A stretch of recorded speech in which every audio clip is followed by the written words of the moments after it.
You guys enjoyed the 2003 Ronnie Coleman on the 2024 Mr. Olympia stage video I posted yesterday. So let me give you another banger. This time we are going to see Heath from the 2013 Olympia on this year's Olympia stage. Ronnie was put in a difficult situation by all these aesthetic vacuum hitting athletes from today. So let's see how the gift deals with that, especially since he doesn't have Ronnie's size on his side. Before we begin, make sure to smash that like button, because after 700 likes, we're gonna bring another legend on the 2024 Olympia stage to be compared. His name starts with Dorian and ends with Yates. Front double biceps. Heath is arguably the most complete bodybuilder of all time muscle group per muscle group. He literally didn't miss anything from this point of view except maybe a better set of abs. Yes, just like in Ronnie's case, Phil's issue lies with his midsection too. It seems like all these goats lack when it comes to the central part of a physique. Now, don't get me wrong, 2013 Heath was far from having gut issues yet. What I'm saying is that the shape of his abs is not as aesthetic as the guys nowadays who either have better abs or hit the vacuum.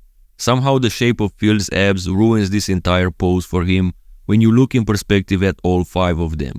However, when you get closer and start nitpicking every muscle group, Heath finds himself winning basically everything. He's got the best arms with incredible forearms, the most detailed biceps, and the best tricep sweeps, plus the best muscle separation through the arms overall. Structurally, he is the narrowest, but also has a tiny waist and great lats, so his taper is pretty impressive. Downstairs, he is complete, having defined and full quads and the best calves. Overall, it is so clear that Phil comes from a different era. Even though this was only a decade ago, it's almost like you either give him first or last based on how he integrates in this lineup. Very interesting. Let me know your thoughts down in the comments. Front lat spread is next, and due to his narrow shoulders, Phil can only beat Martin Fitzwater in this pose. Now, Phil has great lat development, but because of his narrow clavicles, his chest gets squeezed in, and his dominant arms don't help either here. It's almost like you can tell by his facial expression that he struggles in this pose, which is not a great look. In my eyes, even Derek Lunsford edges out Phil here, who till last year had a rather weak lat spread pose, but in 2024 he improved drastically in my opinion, especially in the chest area where his pecs were looking flat in the past years. Hadi and Samson are 1 and 2 here. I'm not getting here in what order, I'm kinda tired of the comparison between them two. Derek is 3rd, Phil 4th, and Martin last in the front lat spread. The 7-time Mr. Olympia didn't do very well in this comparison until now. Next is the side chest pose, and Phil starts to come back into this by the looks of it. The quality of Phil's muscles everywhere, the details and separation, and the overall roundness of his muscles make him the gift we all know.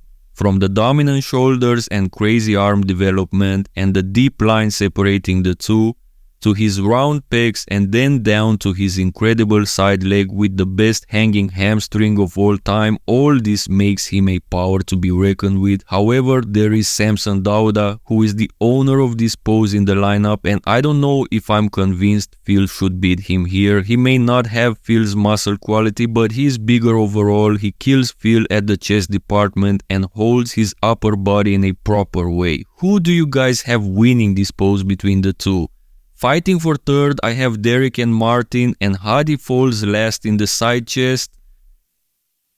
Back double biceps, and this has to be the pose where Phil finally dominates, right? Yes, he beats the winner and the runner-up at the Olympia in Samson and Hadi. He's also beating Martin, but not by a large margin. Martin definitely has a lot of room to improve in the back poses. But what about Derek Lunsford? I'm not that sure I should give Heath this pose. Now listen up. Just in case you thought I am somehow a Heath hater, find out that he is actually my very favorite bodybuilder of all time, and I've said it multiple times before. Now that we know this, I know Phil is considered to have the best back of all time, together with Ronnie and Dorian, and I very much agree. But we also have to agree that Derek is joining this club, and the first one he's coming for is Phil. because he's the smallest. Derek's back is wider, his glutes help too, and he also holds the pose better here. Now, if this was a 2016 or 2017 Phil Heath, it would have been a different story, but here in 2013, Phil was not so dominant yet. Great, but not yet at his best. Who do you guys have winning the back double biceps here, guys? Back lat spread, and why do I have the feeling that Phil is not that dominant? I was expecting more, to be honest. One of the reasons is that Phil would separate himself with muscle quality and details, and from this distance, these things are not that obvious, but still. Could it be that I scaled him too small? He should be relatively in between Hadi and Samson height-wise, and Phil was also leaning a lot down from the knees in the mandatories, making him look shorter than he actually was. Back to the back lat spread pose, I believe Phil is winning this one. He's not the widest, but he has the best muscle density everywhere, including his back, also the best details and separation, the most complete lower body, so of course he is winning. It's only that I was expecting him to be a little more dominant. Maybe I'm underestimating today's lineup. What are your thoughts on this? Side triceps, and this is a pose that I'm comfortable saying that Phil is dominating. From what it looks like here, only Samson would have something to say against him here. Being bigger overall and having that superb stance, it's about the quality of the muscle where Phil dominates, and it would be much more obvious if this was a close-up comparison. All the other guys look good in this pose, each with their good qualities and weaknesses, but Phil Heath looks like he doesn't have any weaknesses in this pose. Arguably his strongest pose. In the abs and thighs, Phil looks like he's battling Derek Lunsford to avoid last place. His unaesthetic abs and poor taper might actually take him last despite dominating the quads against Derek. Who do you guys have winning this? Hadi and Martin are 1 and 2 in this order, while Samson looks to be third, which is great for him. He really improved this pose at this show.